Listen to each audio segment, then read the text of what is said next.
What is the most common analogy that students use to describe school? Prison. Yes, prison. These were the findings of a research conducted 20 years ago. Little has changed since. A recent survey was conducted among US high school students. It shows that 75% of them have negative feelings about school. The most frequently expressed feelings were tired, stressed, and bored. Sad, isn't it? Growing up was never easy. Today, it's even harder. Emotional difficulties that are experienced by children and teens are rising dramatically over the past 2 decades. What do our children need in order to get through adolescence and school years with a sense of well-being and prosperity? More math classes? More homework? More screen time? No. What our children need is meaningful relationships with the central adult figures in their lives. Adult-child relationships fascinate me. As a mother to 4 kids, professionally with 20 years of experience in the field of education, and as a coach and instructor for parents, I witness the crucial importance of the parent-child relationship on a daily basis. But right after the parents, who are next in line as the most significant adults for kids? Yes, they're school teachers. Teacher-student relationships have the potential to be a supportive and helpful influence in the lives of students.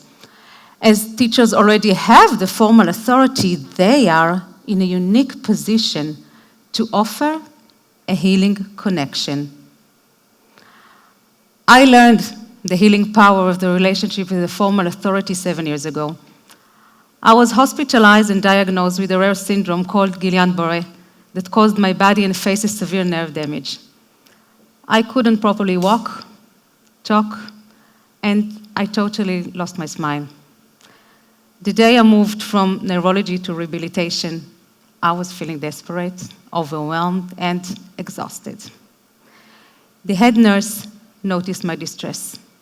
At the end of her shift, instead of going home, she sat next to my bed and asked, "Tell me about yourself." So I did. I told her I'm a mom to 4 young kids, I'm a wife, about my career. When I finished, she held my hand and said, "Michal, look at me.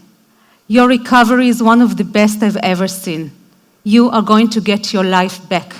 Keep working hard." I found myself repeating her words over and over in my mind for months until I fully recovered. Why was that conversation so meaningful? She helped me remember who I was, a whole person, not just a patient. She listened to my worries and my complaints without judging me. And she gave me hope. I trusted her because at that time and space, she was the professional with the relevant authority. And she showed me empathy. That experience was the inspiration for me for my PhD research on teachers' empathy. Empathy is defined by the well-known psychologist Carl Rogers as the ability to put yourself in another person's shoes, understand what they think and feel. Some teachers tell me they perceive empathy as being soft on students. This is not what empathy means. Practicing empathy as a teacher means to understand the education and learning process from the student's perspective, taking into consideration the personal, emotional, and social situation of every student. Studies clearly determine that empathy has a tremendously positive impact on some of the most important parameters in the field of education, from academic success, the motivation to learn, to the sense of well-being and resilience.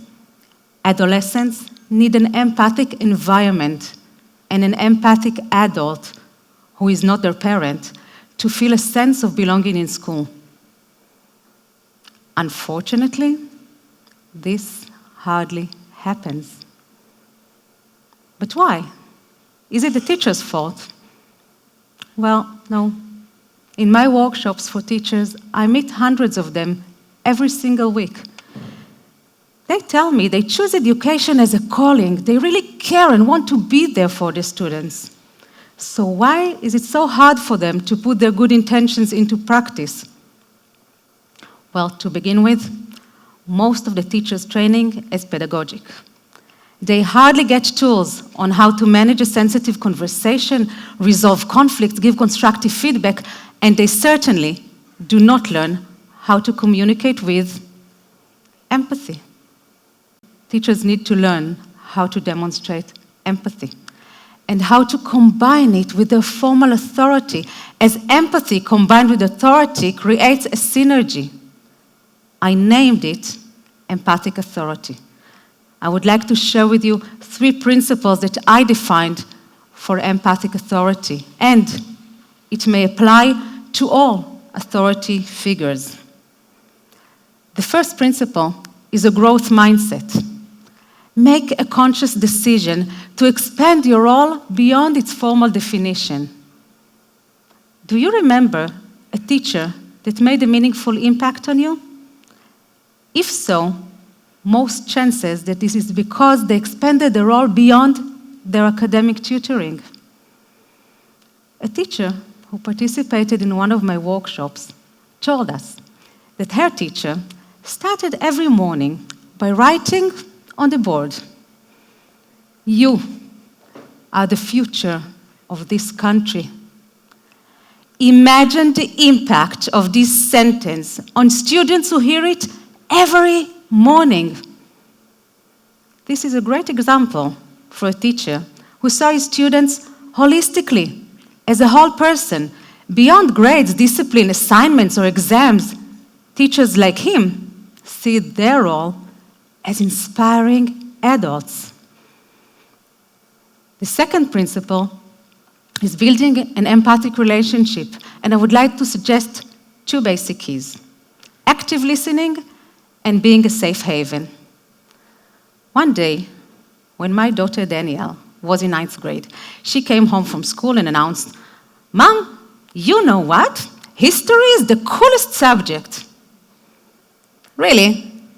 Since when do you like history?" Turns out there was a new teacher who stayed after class to talk with the girls and simply listen to them. She did it quite often. Naturally, my daughter got excellent grades in history that year. During my academic research, I learned that teens are enthusiastic to express their opinion.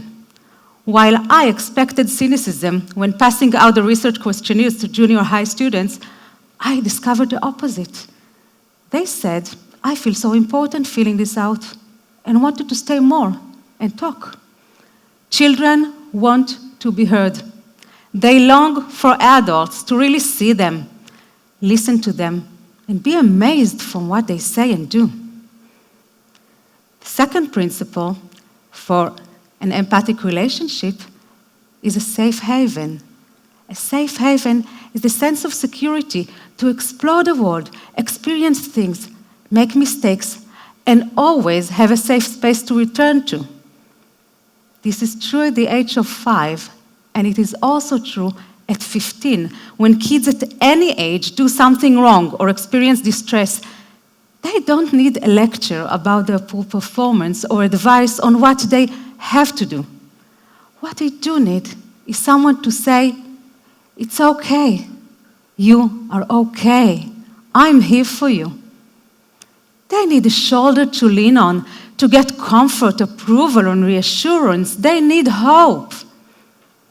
When students feel a teacher is a safe haven for them, they are more open to accept that teacher's authority. That kind of teacher doesn't get less respect. Quite the opposite. The third principle is empathy in action. Use the power of your authority to create and express practical solutions. A colleague of mine shared with me her personal story.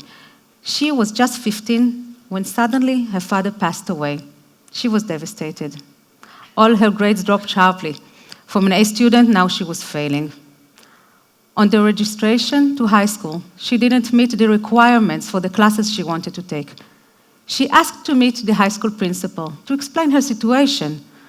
The principal listened carefully and said, "Dear, for me, you are still an A student. All options are open for you." That inspiring educator's approach was both empathic and practical. It changed everything for my friend. She excelled in her studies, and today she is an educator in a junior high school. So, here are the 3 principles to become an empathic authority. Can you imagine how our children would feel if more teachers adopted empathic authoritative approach on a daily basis? How can we make it happen? Teachers need time, space, and training to create empathic relationships with their students, as empathy is an ongoing process. They need emotional support because once they experience empathy, it will be easier for them to offer it to their students. And last but not least, parents.